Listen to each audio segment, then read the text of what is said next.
Welcome to the Lowdown with D'Lo Brown. I'm Derek Sabato and joined by the man who is the first ever Eurocontinental champion, the man who's recognized everywhere around the world because you better. It's D'Lo Brown. D'Lo, how are you today? I'm good, Derek, man. It's so great to see you again. It's like we just talked 2 minutes ago. This is Yes, awesome. it is great. We are back again with another episode of the Lowdown with D'Lo Brown. We are going to be talking about Jim Cornette, Smoky Mountain Wrestling, and we know that we're going on right now while Monday Night Raw is starting. So feel free to drop your super chats, drop your questions. We'll be happy to answer anything you got regarding professional wrestling. Uh, Man, what a! I know I got a chance. There wasn't a lot of wrestling this week that touched me, but man, AEW in Arena Mexico. What a setup, what a surrounding, what a show. What did you think of the clips of AEW at Arena Mexico? It's amazing for AEW to be in such a historic arena. And there's such passion in the Mexican wrestling fan Yeah. base. It's easy. It comes off on TV. It's easy to see. So to have an American company in that setting, broadcasting that across the United States, that's pretty damn impressive. And it's one of those things where you're like, I wish I was on that show because I wish I was in that building and feeling that audience. You have been to Arena Mexico, but did not wrestle. When did you go to Arena Mexico? Was it part of TNA? It was part of TNA. I went down there as a an exchange of upper management. I went down to spend a weekend down there, watched a couple shows, went to the office and hung out. But the whole time I'm there, I'm like, man, this is on my bucket list of arenas to be in. It's Arena Mexico. It's right up there with the top 5 or 10 arenas on this planet. So yeah, I wish I was in the ring with, just even anything. I would have had a 2-minute squash match. Didn't care. Just wanted to be in Arena Mexico. What did what's the mentality and the difference that you could find between wrestling fans and American wrestling fans? One of the big things is the American wrestling fans take wrestling as entertainment, whereas the Mexican fan base takes it as sport. Right. I mean, it's sport with a lot of stuff going on, but it's still sport. And that's one of the biggest differences. They appreciate the history, the lineage. If you've noticed, you've got guys who are 55 or 60 years old still out there wearing the mask, still getting the same love that the 20-year-old wrestler is getting. So they appreciate an age wrestler. They appreciate experience in the ring as opposed to, a lot of times here in the States, you get a little older. They're like, let's move along, get the younger guys in here. We don't want to move along. We want to keep it going. What are some of the most special venues you've wrestled at? Oh, man, there's almost too many to name. I mean, in no particular order, you got to start with one of my favorite buildings of all time, the Rosemont Horizon. I'll always call it that. The Allstate Arena in Chicago, Illinois. It doesn't get any better than that. It's a bandbox. It's so small that it feels like the crowd is right on top of you. And a building that mimics that in many ways is Clorican Hall. It's a smaller venue where everyone's right on top of you. You can literally hear conversations, 5 rows deep, and when the people are into it.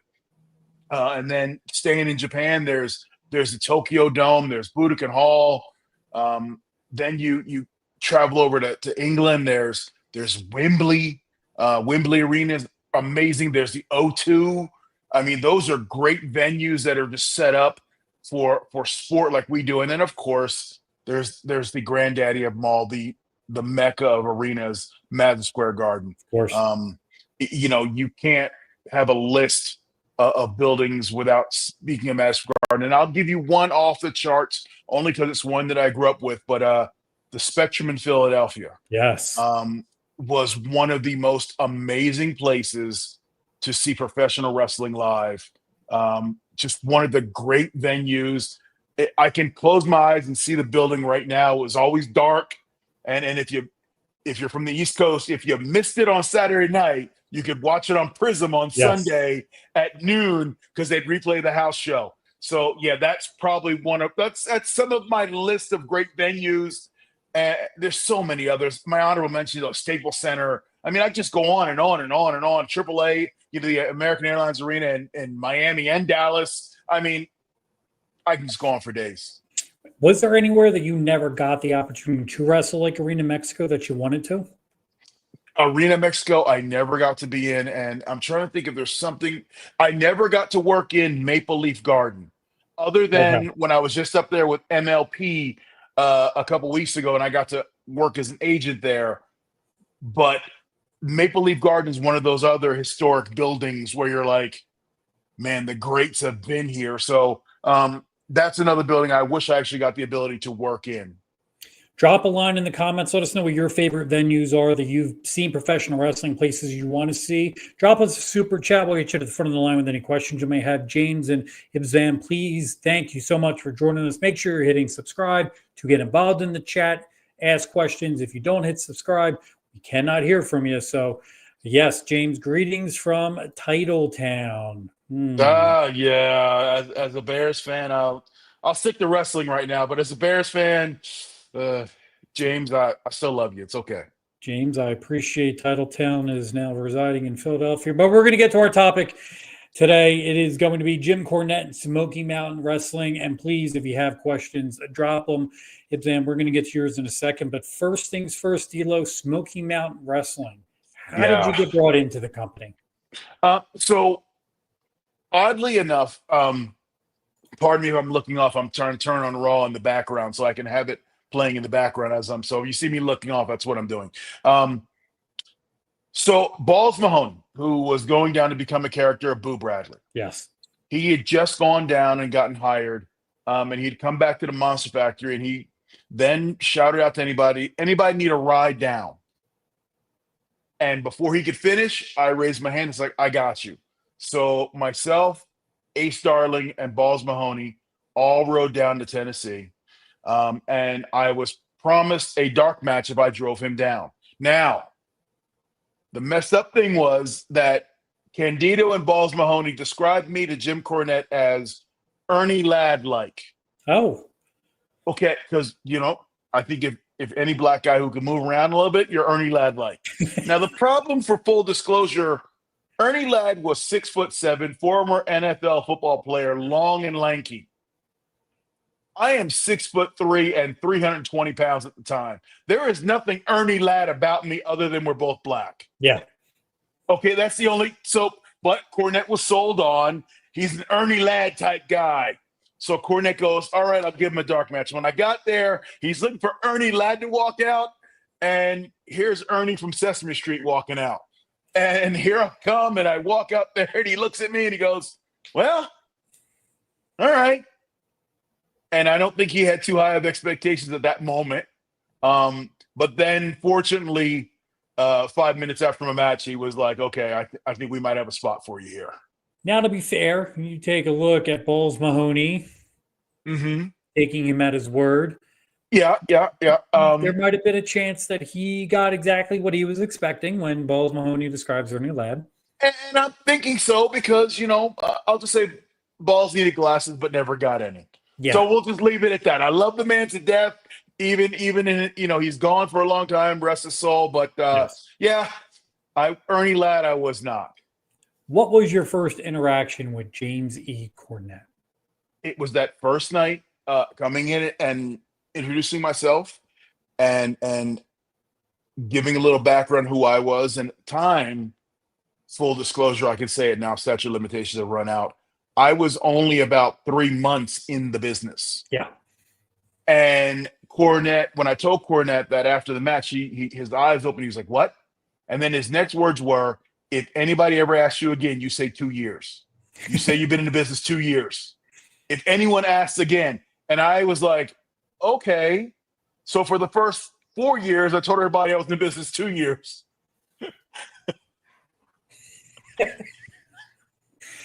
When you sit down with Cornette, as you go through the process of getting ingrained into Smoky Mountain Wrestling, Yeah. did you have any expectation of what lied ahead for you? I had no clue whatsoever.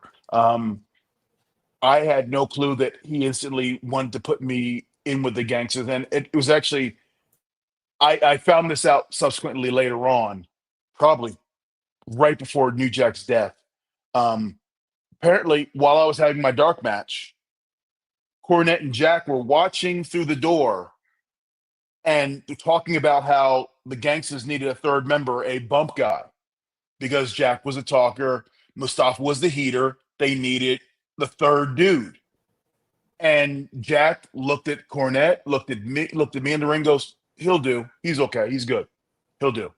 So it was right from that conversation between Jack and Cornette that then after the match, Cornette came to me and said, I think we have a spot for you. So then sitting down, I had no clue what Tennessee wrestling was like other than watching it on TV. Sure. Had no clue what the atmosphere was going to be. And then you throw 3 young black men into this charged area of Tennessee, North Carolina, Kentucky, Georgia, and you drop us in there, and you got New Jack who will say anything. We're going to get to that. We're going to get to that. And yeah, I had absolutely no clue what to expect, and pretty much the first night I walked, I literally had my dark match as AC Connor, and then I was in the main event as the unnamed third member of the Gangsters, and then I became D'Lo Brown later on. When you think about Smoky Mountain Wrestling, you think old school wrestling, you think, heels, baby faces. But Mr. JAO's got a good point in the chat, and I want to bring it up to you. New Jack and the Gangstas were the first attitude of the 90s, in my opinion. It was unbelievable stuff.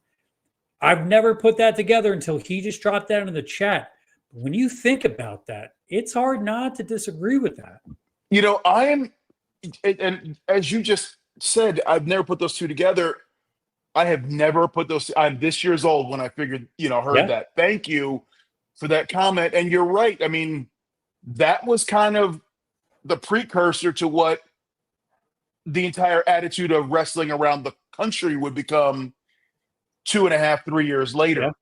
And Jack was right on the edge of that with his promo style. There's part of me who thinks Jack would have fit right into attitude, would have fit right in seamlessly, because he said the right things at the right time to make the right people mad, and that's all attitude was. So he would have, 3 years later, he would have fit right in. So well put. That's a round of applause there. Kudos to you, Mr. JAO, for that comment. When I think about New Jack, and I got to spend time with him on the Indies, and you talk about an interesting cat full of stories and everything, him and Mustafa were some intimidating people. And Ibzan has a great question. How were the Gangsters when you first met them? When I first met them, they hugged me and embraced me and took me right in. And there was no, let's get used to you being here. None of that. It was like I was there from day one. I wasn't honing in on their act. I wasn't jumping in. I was now a member. And here's the thing is, there's Jack and Mustafa. But then there's Jerome, who's the real person behind New Jack, and Mustafa, the real dude. And once those two embraced you, they loved you, and you had to get through their rough exterior to get to that. But anyone who spent any time around Jack knows that his heart was the size of Georgia. And I always say this, and I use this all the time. Jack is the kind of guy, he'd give you the shirt off his back. And I've said this before. If you didn't take it, he would knock your ass out. And when you woke up, you'd have his shirt on. I drove New Jack around Philadelphia for a couple of indie shots, and I turned into his guy when he would come into the city to call, and I'd be like, I'm not booked on this show. I can't pick you up. And he's like, I'll pay you out of my pocket. And he at the time, I was a very young wedding DJ. And he's like, I'll fly you down here. I'll do this. I'll do that. He was a great guy. Yeah. But the instant you got on Jack's bad side, bingo, you knew about it. And he got on some people's bad side in Tennessee. So we're going to get to that part of it now. New Jack with a microphone. Yeah. Cutting promos. What was the craziest moment standing behind him talking that you remember? There's too many to even name. I mean, I'll go with the easy one of, you know, shout out to OJ, two less to worry about. Like at the time in this country when he dropped those words,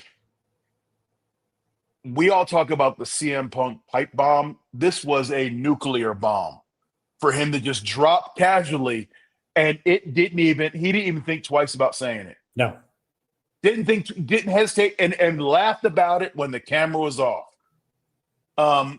Hearing him calling out, literally pointing at members in the audience and calling them clan members, or just some of the most crazy. And as a guy who grew up in the Northeast, yeah, we didn't hear this stuff. We heard stories of it, maybe from our grandparents, or to see it live, to see people. There's wrestling heat when people boo you for being angry at you. And then there's wrestling heat where they literally want to kill you. When you've got to walk out of the building with armed security and drive out of the town and not stop for 40 miles to make sure no one's following you. That's the gangsta heat. That's the heat we had in Tennessee and in Smoky Mountain Wrestling. You bring up the KKK, Mm-hmm. working in the South. Yeah. What did you encounter while you were down there yourself or with the gangsters? So I'll give you two different stories. The first one, we all know Smoky Mountain was a small company, yes, working on a shoestring budget. So a lot of guys had different hats. Okay. A lot of guys did different things. In addition to me wrestling, I was still young. Cornette really couldn't pay me because I wasn't figured into his budget. I just happened to show I was there. And then I was part of the routine. So he made a deal with me. He said, if you'll drive the ring truck, help set up the ring, then working matches, I can pay you ring truck salary, and I can give you a little wrestling money. That way you're making a little money while you're down here. Yeah. Me as a young guy, remember, I'm 3-4 months into the business. 2 years. I just got 2 years. 2 years. I just got done setting rings up in New Jersey. So what is setting a ring up to me? All right, great. So Cornette introduced me to I don't even want to mention his name. I'll call him Harold. Okay. By God, Harold. And Cornette introduced to me. He's the guy. He's pulling the ring at a horse trailer because he owns a lot of horses and cattle. He's got a big plantation, ironically. And I'm riding with Harold in the truck, and it becomes pretty obvious on the first trip, within the first 10 minutes, this is a dude who doesn't like my people, my kind. And I'm only there because Cornette asked him, and he wants to keep the ring with Cornette. Sure. He wants to keep the ring deal. So, long story short, I was called every N-word, dumb, stupid. There were times he would tell me to drive the ring truck faster because he had to hurry up and get to his clan meeting. And I dealt with this probably for about 3 months. And in Smoky Mountain, you're wrestling 4 days a week. So you're talking 16 shows a month. I'm in this ring with this guy for 8-9 hours a day for 3 months. And it's just abusive until finally, ironically, it was a night that we wrestled the Undertaker in Johnson City, Tennessee. I was on cloud nine because I just got done being in the ring with the Undertaker. Sure. And then 45 minutes later, I'm being called stupid and dumb. And I was like, no, I'm good. And if anybody's driving through Tennessee, there's Interstate I-81. And it runs from Johnson City down, and you take it over to Knoxville. And about halfway down the road at 1:30 in the morning, I slam the brakes on that truck, pull it over, get right out. Harold drives off. And then I realize I'm standing in the middle of Tennessee at 2:00 in the morning by myself. Not a good idea. No, spontaneous move. I should have just waited another hour and then told him to said my piece. But ironically, we had cell phones, the beginning of cell phones. So I called Cornette and I explained what happened. He goes, Cornette to his till his day goes, I didn't know he was like that. I would have never put you in that situation. I can't believe you stuck it out.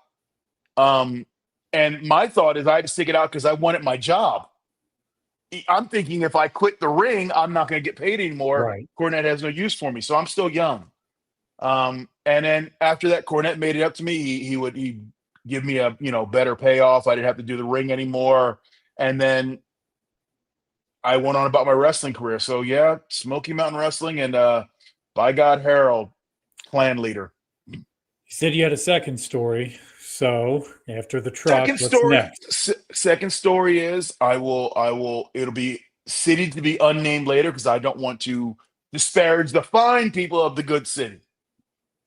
But you know how you're in the South, you drive into town, you see these concrete, like, they look like gravestones, but they welcome you to the town. And it says, welcome to insert town name, population 5, whatever it is. I know the exact town you're referring to. Okay. Yeah. So we are New Jack and I and Mustafa are driving into town, and we are wrestling the Rock and Roll Express for the Smoky Mountain Tag Team titles. And there is literally a clan rally in front of that welcome to this town sign. And there are signs, there are guys holding signs that says Gangstas go home. Yeah. So tell me some heels who've had clans rally around them not to come to the town. So anyway, we get to the building and we're supposed to be on in the main event. And Cornette says, we're going to move you guys. We're going to put you on intermission. And I need you to put your bags in the car and park your car by that door. And as soon as the match is over, I want you guys to fight your way out that door, get in your car, and don't stop till you get to Knoxville. And we're supposed to be in the main event. So here we go out there, intermission, do our thing, boom, the finish, crowd goes silent. And the next thing you know, you see people kind of standing up, and it feels like they're, boom, coming in on you. They really were. The rush. And they're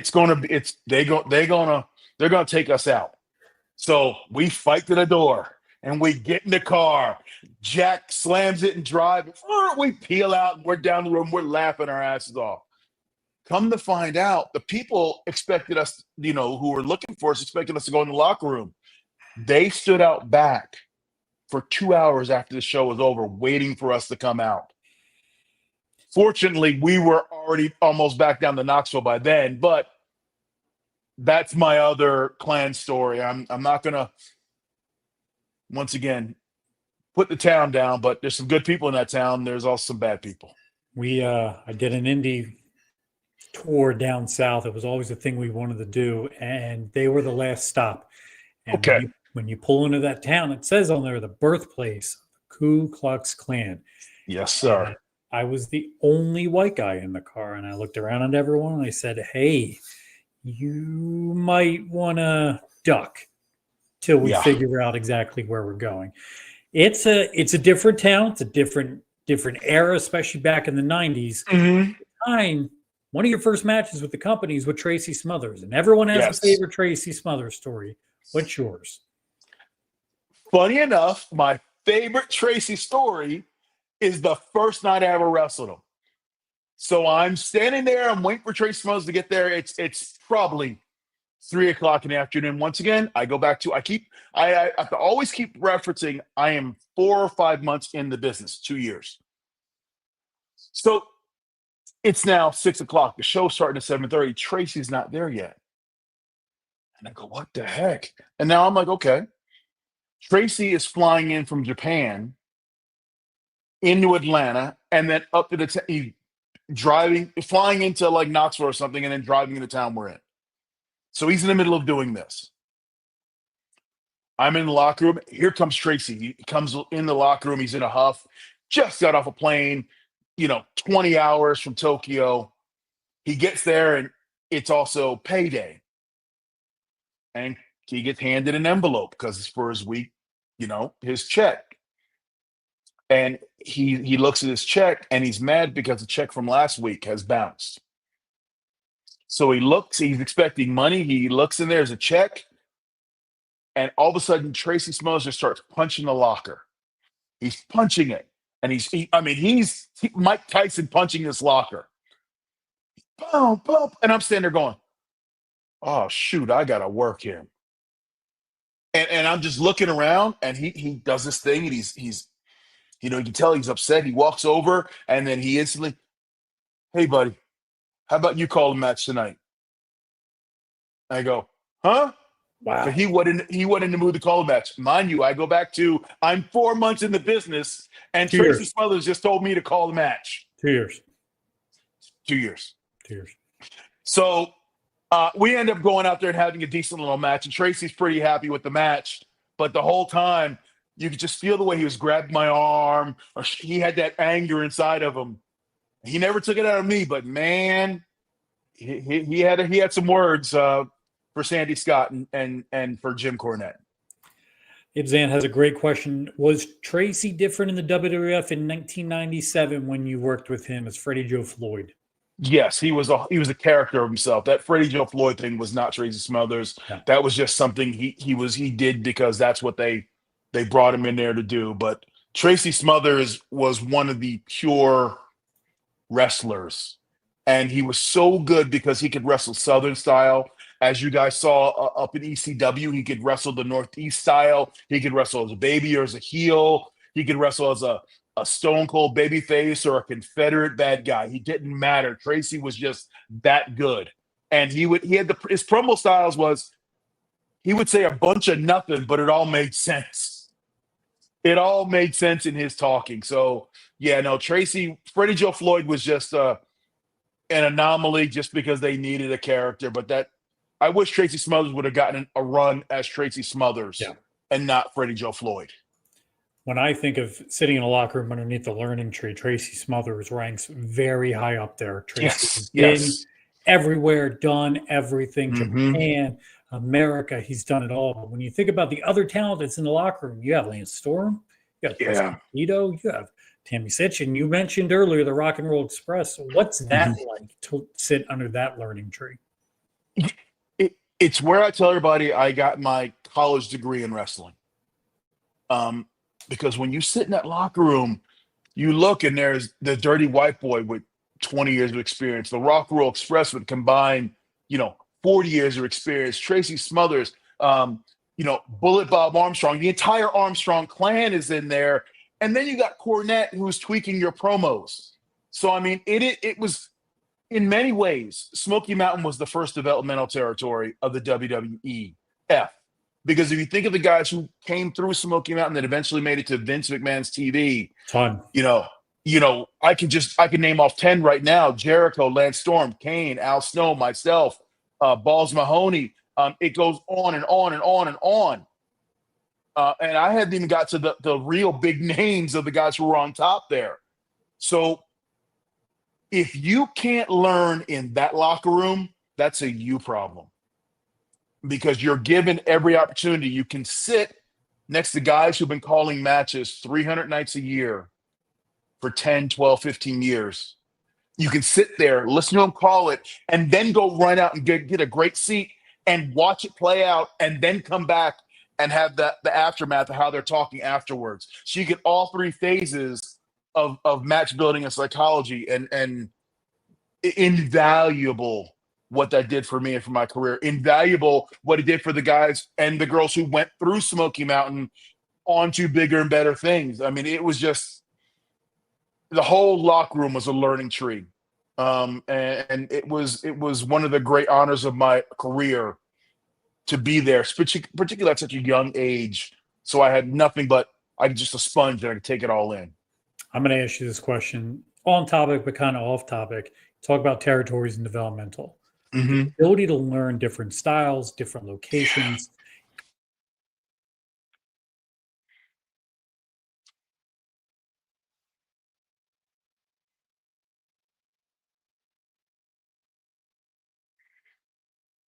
Derek, I lost you for a second.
Hello, everyone. We're back. I apologize for that. It is hot as balls in the state of New Jersey. It is 90 degrees. It looks like my Wi-Fi crapped out, but we are back. Dilo, you with me? I'm here with you, and yeah, I apologize. The perils of live streaming. We are Yes. all dependent on Wi-Fi. It's no small thing. I'm sorry to everybody out there. Let's just look. Take two. Take Let's two. just pick right back up. Thanks for everybody hanging in with us. Where we were at was talking about the learning tree, and I want to get to Yeah. someone specific, Jim Cornette. You brought up how Cornette was able to talk about your promos and help coach you with them. What else were you able to learn from Jim Cornette? Man, what didn't I learn from him? Was from match psychology to promo psychology to, how to be a pro, showing up on time, how to dress. Those things were all things he would just casually throw out there, and you just had to take them in. Cornette, it was amazing. Cornette ran Smoky Mountain like a small WWF because I had done some enhanced work, and then being there and then going to see Smoky Mountain, it was the exact same replica, just miniaturized. And he ran his ship tight, and he was hands on. He went over things with you. He talked to you about everything. He gave you his vision and then let you play it out. So you had to learn from Cornette because he was so hands on to everything. Nothing that went on his TV slipped by him without him quality controlling it. And you got to see how a company was run. You can't take it all in when you go to the WWEF and see what's there. But when it's on a smaller venue, a smaller size, you can see the individual parts of a wrestling show. When you think about the influence that Jim Cornette had, not just in Smoky Mountain Wrestling, but he was working in the WWF at the time as well. Mm-hmm. It's a hell of a lot of influence Jim had on the wrestling business in 1995. Before 1995, but yes, 1995, yes. But Jim goes back to booking in WCW with Flair in '89. When he's a young man, he's sitting at the table. So yes, his influence was huge because he had his fingers on the pulse of what the WWF was looking for, what they needed, and he was the first option they turned to when they were looking for specific things. So realistically, in many ways, Jim helped sculpt Attitude because the number of people who came out of Smoky Mountain that were in and part of Attitude, he helped craft that. So Jim gets a lot of credit for the things he has done on camera and off camera as well. We got a super chat from Mike D I want to get to. It's not on topic, but because we were talking about a bunch of stars, I want to get to it. Mike D had a question. Thoughts on Viscera passing away in 2014? What do you remember of Big Daddy Vis? One of the good dudes, man. He was as gentle as he was big, and he's one of those dudes. He was funny. He was the life of the party, in good ways. He was never negative. He wasn't a problem. And he would, particularly me as a young guy there in the WWF, he would bring me aside and talk to me. Now, I couldn't relate always because, he's 6'8" Monster. and 500 pounds, but he just told me different things and how to carry myself and how to work. He would always stress, work twice as hard as everyone else. Work twice as hard as everyone else. He would always keep saying that. Get over, work twice as hard as everyone else. And it was just being around him. Once again, he was one of the good dudes. And it was a big loss to lose him, literally and figuratively. And I miss him to this day. As you noticed, Mike D dropped a super chat, got right to his question. You can do that as well. Make sure you're commenting, leaving us comments in the chat. We will get to what we're talking about. But if you have super chats, you go right to the front of the line. Dilo, I want to get back to the Smoky Mountain Wrestling.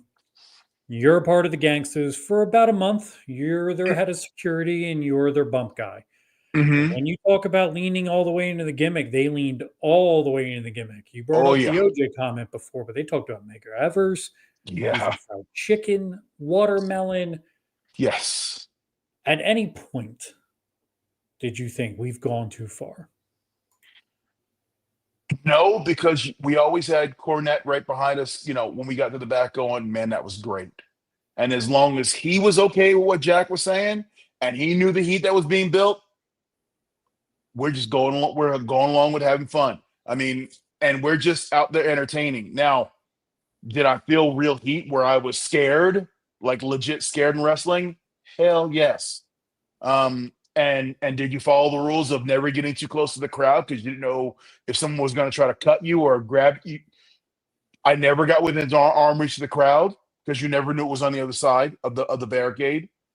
So when you talk about heat and you talk about if we had gone too far, we never worried about it in the arena on a random Tuesday, and we're in Morristown, Tennessee. Sometimes you worry about it. Did you ever see at any point in time Jim come up to Jack, Mustafa, you, and go, hold on, because there was a moment where you guys almost lost TV because of the New Jack promo? I never personally was part of that conversation. I'm sure at some point Jim talked to Jack and said, hey, maybe we should slow roll this. I'm only going on what I assume happened because, yes, there was a couple times stations down there, they don't take kindly to some things being said on TV. No. Even in 94, 95, it's still the South. So yeah, there was a couple times that it was touch and go there. And yeah, I'm assuming there was a conversation to tone it down. Speaking of touch and go, you become D'Lo Brown. Where does the name Yeah. come from? Is that a Jim Cornette creation? Was that you? Who else? Tell me the story of D'Lo Brown. Okay, so a friend of mine from high school, he was a neighborhood friend of mine. His name was Darren Lewis, and his nickname was D'Lo. He passed away from cancer. Sorry to hear. When I got into wrestling, I asked his mom if I could use his nickname as a way of showing respect for him. So anytime I got introduced, he got introduced. That's great. So I took D'Lo from him, and Brown just kind of got thrown on top. And that's where D'Lo Brown was created. And till this day, it's a way of paying respect. That's awesome. It's the little things in wrestling that mean more to you than the crowd knowing about it. So every time you hear that, you think of him. Is that right? Yeah, absolutely right. Even I'm looking at D'Lo right now on the screen. I'm in my mind there's a thought there. So yes. That's awesome. One of my favorite guys, Lance Storm, very entertaining to watch in my mind. And you got to work with him in the beginning of your run. What can you tell us about working with Lance Storm? Other than he was really good, but we are both green. I was really, really green. He was less green because he had his Calgary time, but he was good. He was really good. Like there's a different level of smooth you can tell smooth from guys who have been around 10, 15, 20 years. And then there's smooth of a guy who's been around 5 or 6 years. You're like, wow, he's better than me, and I already know it. And so I just want to go along for the ride. And that's one of the things with Lance is whenever I got in the ring with him, I just wanted to learn. Just learn because he knew more than me. Speaking of learning, you would wrestle the Power Ranger. Yeah. Who was the Power Ranger? That was the next guy who took over the ring by a man by the name of Tim Allen. He's a major mainstay in the Southern wrestling circuit. And he would either be himself or he'd be the Power Ranger. And I got to work him. And this was me learning again because Jimmy was putting me there with a vet who he could lead me along in the opening match, and then I can part of the main event later on. But then he can get me some work, and that was his way of helping me get some knowledge. So Tim took care of me. Not Tim, Ted. Sorry, CTE, Ted Allen. CTE is real. Ted Allen took care of me. You talk about working in the main events, but I want to get to the dynamic of being a heel down south. Yeah. Not that it's easy, but there's the capability of learning how to control a match, how to control a crowd in the South a Mhm. whole lot easier than it is in the Northeast. Is that right?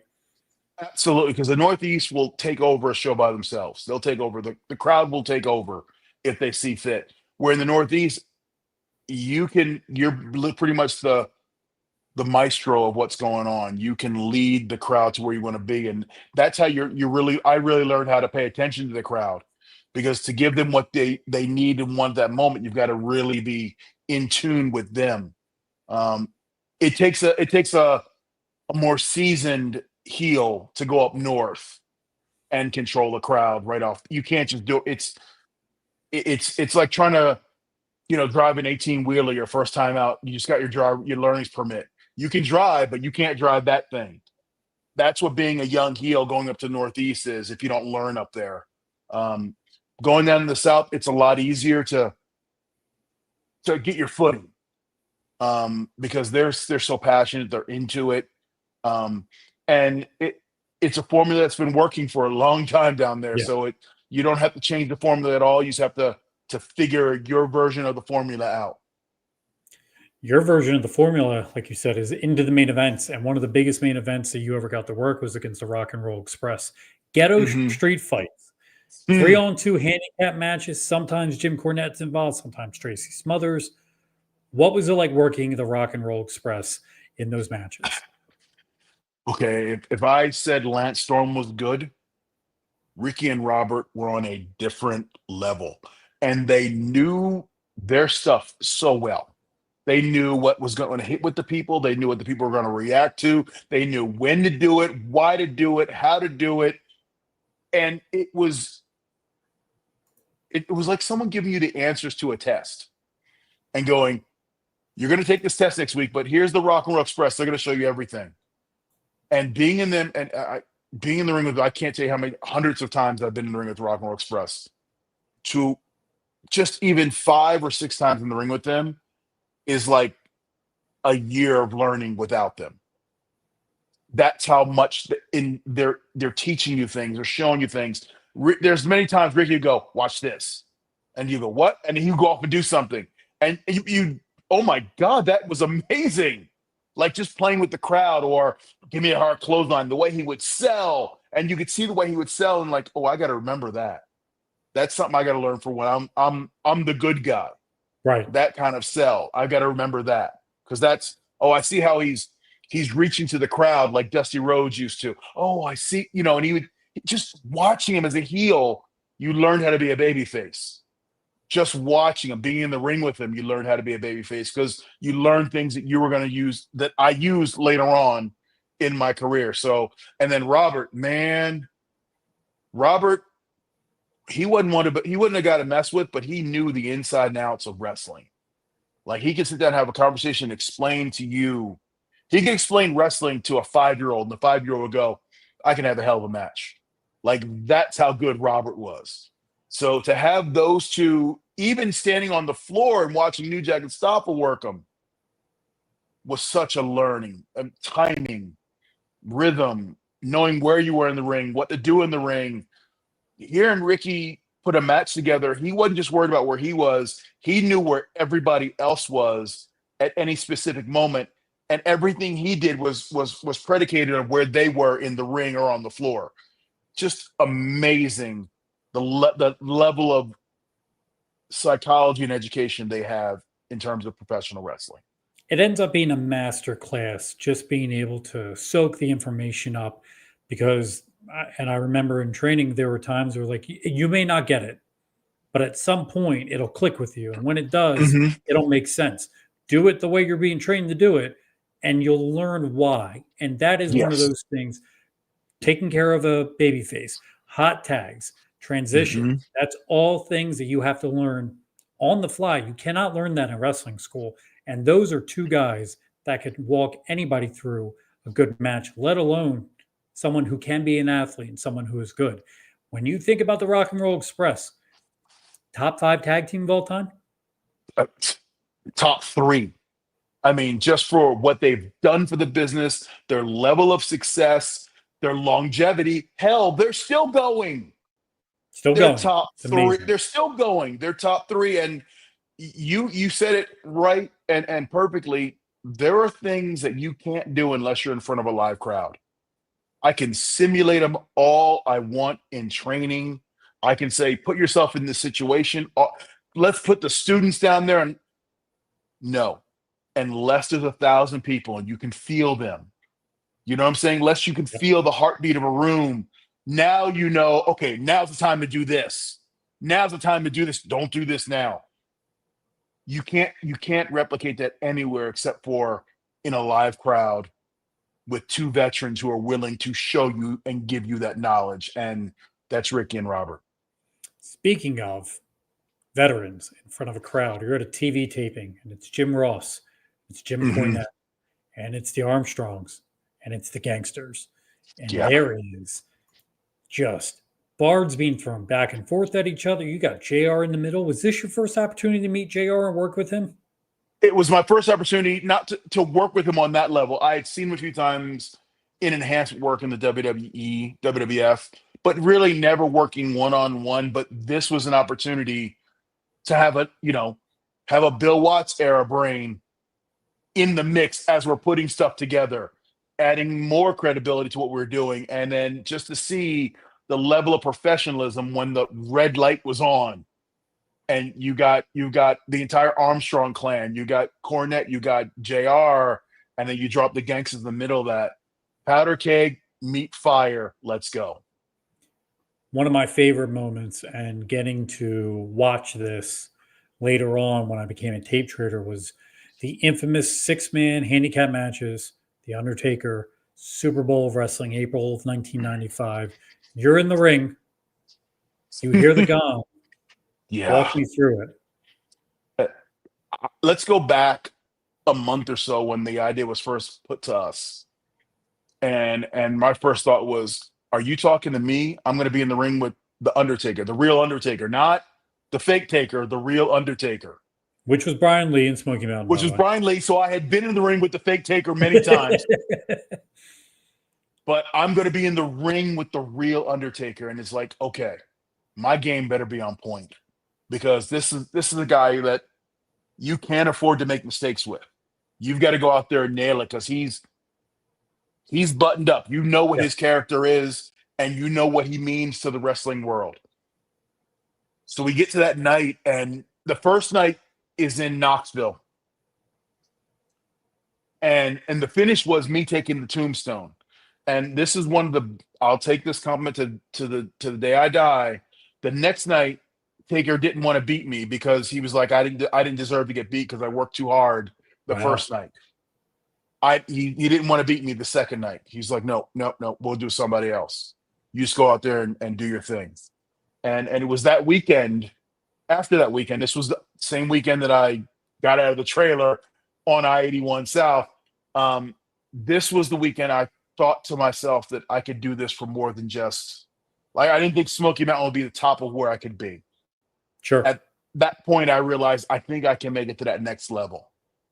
And it was with the affirmation of Taker, who was like, I think I think you can do this. Hearing that from a guy who was there, just being in the ring with me twice, that's when I really turned my attention to, let's focus on the next level up. Let's try to get to the next level. And that was my drive from that point on. Walk me through New Jack and Undertaker calling a match. It was Taker looking at Jack laughing, and them just coming up with little stuff. It's nothing like you think it would be. And there I know Jack, so you know how it would be, and you know how Jack's got that little laugh. Yes. That's all it was. It was Jack saying something, Taker laughing, Jack laughing, and going, okay, this can work. And that was how we put this together.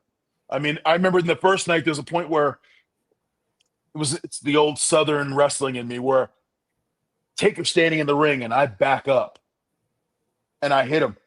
And then I reach my hand back and I reach and I grab his shoulder.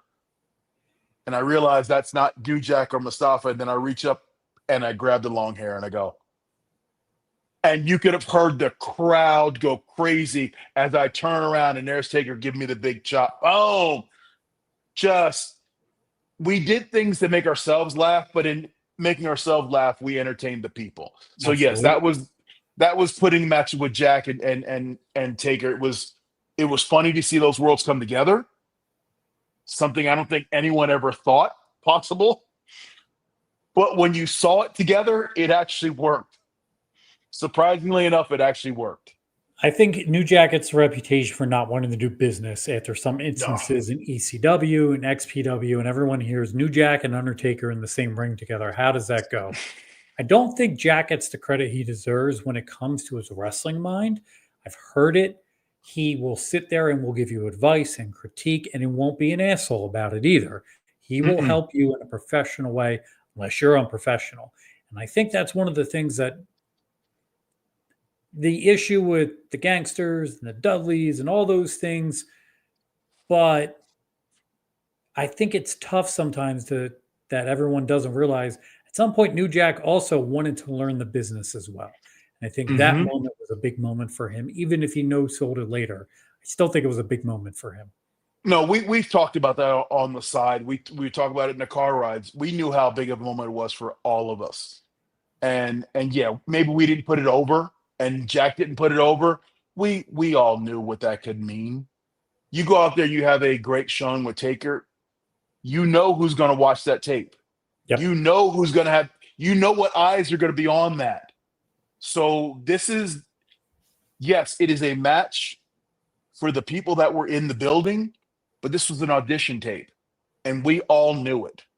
So we put it over to each other. We didn't put it over to the world. Sure. It was just business as usual. You sell it to yourself, and then sell it to everybody else. Sell it to everybody else. But trust me, we were giddy than schoolgirls. The 2 nights we got to wrestle Taker.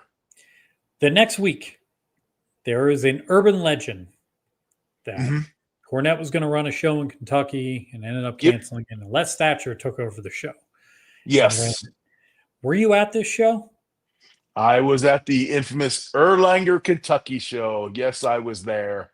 So for those of you who don't know this story, Peel's Palace was the name of the building. Peel's Palace. For those of you who don't know this story, Les Thatcher, obviously a well-known independent promoter at the time and good friend of Jim Cornette, also commentator off and on for him, picks up the spot show that Cornette doesn't run and runs it with his own students and his own crew. But he also brings in the Gangsters. Now, yes. The Gangstas, there were some issues. D'Lo? Well, see, okay, so he didn't bring us in. Jack decided he wanted to show up anyway. Okay. And that was Jack.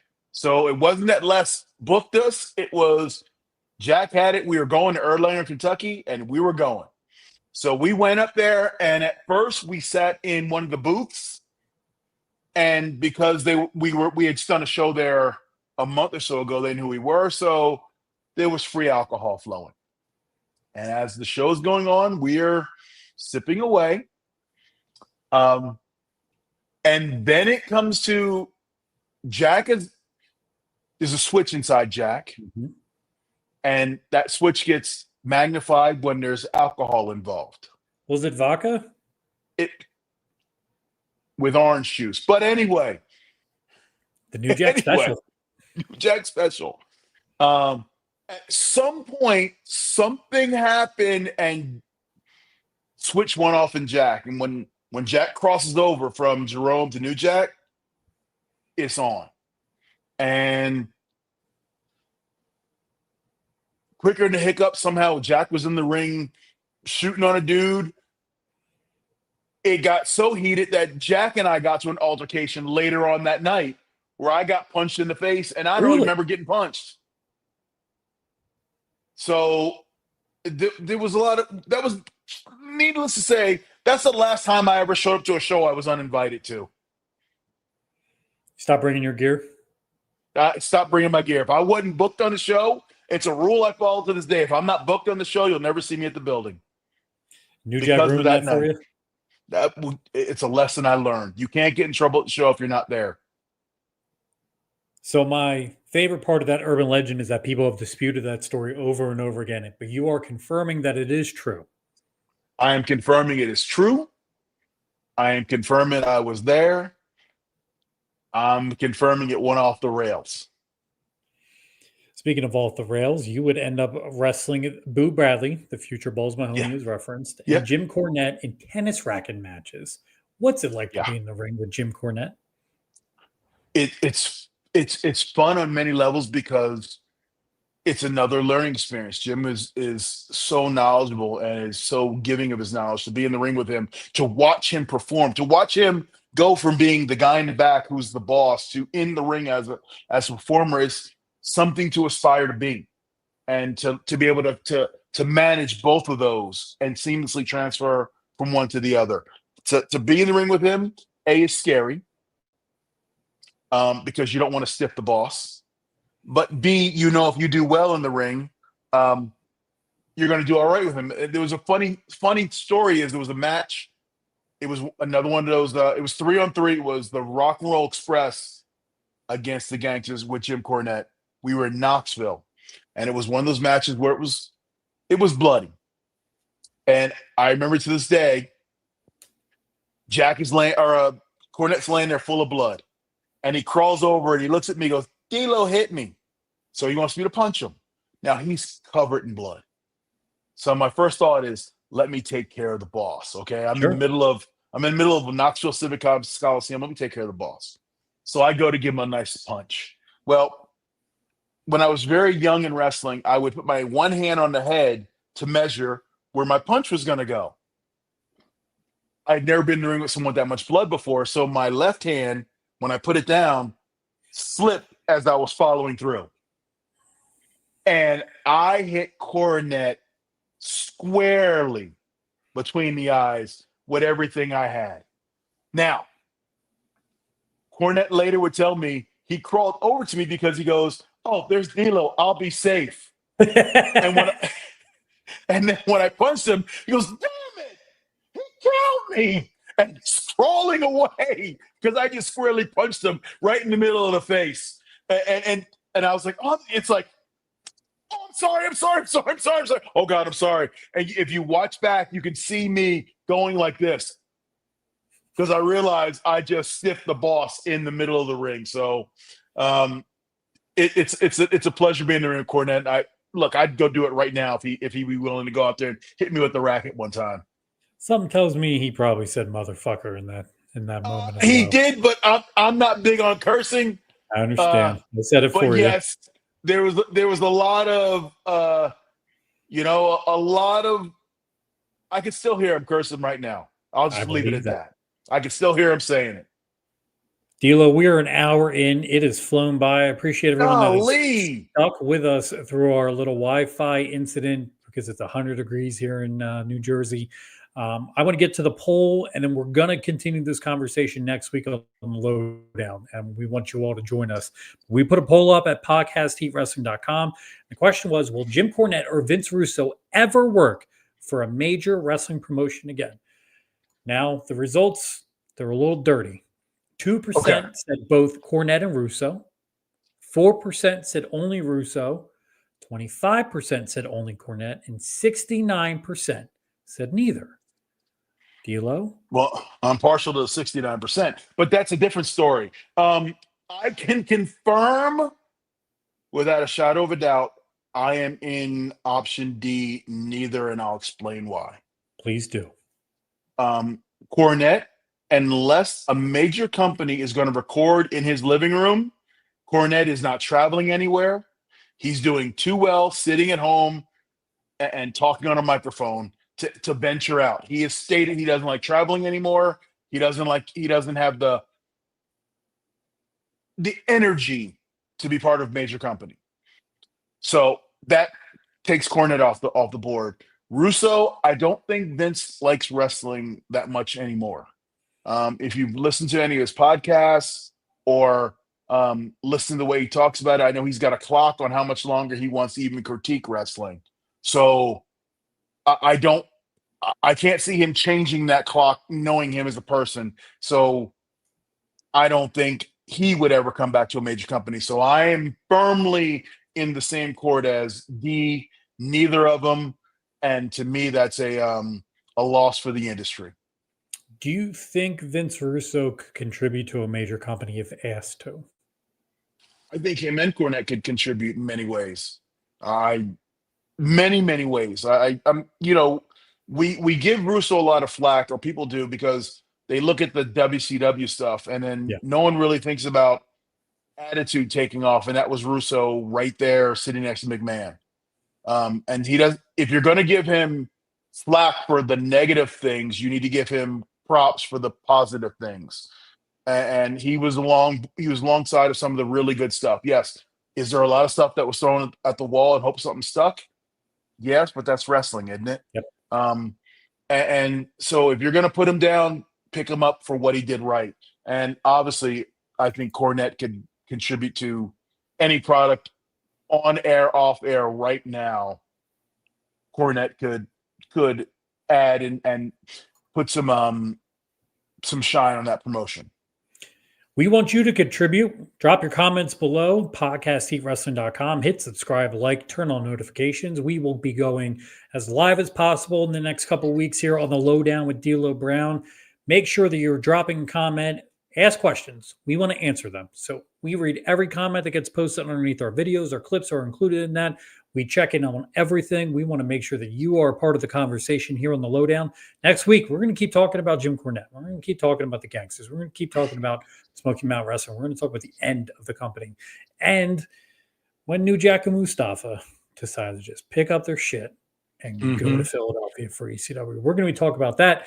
Al Snow, Marty Jannetty, Shawn Michaels, Dan Severn, The Undertaker, The Future Kane, so much more. Drop your questions below. Drop your comments below. Hit us up on social media. I'm at Derek Sabato. He's at D'Lo Brown 75. And we're a part of the Lowdown with D'Lo Brown here on podcastheatwrestling.com. Give us some love. Show us some support. Let us know how we're doing for you. We always want to thank you guys for the super chats.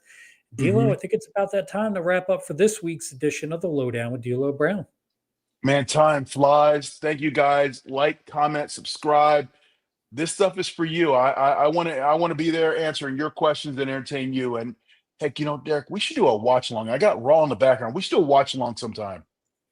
Listen, if you want it, people, we will give it to you. Subscribers here at podcastheatwrestling.com. But what show would you like to watch with myself and D'Lo Brown here on the Lowdown? Could it be a Raw? Could it be a SmackDown, AEW, Impact?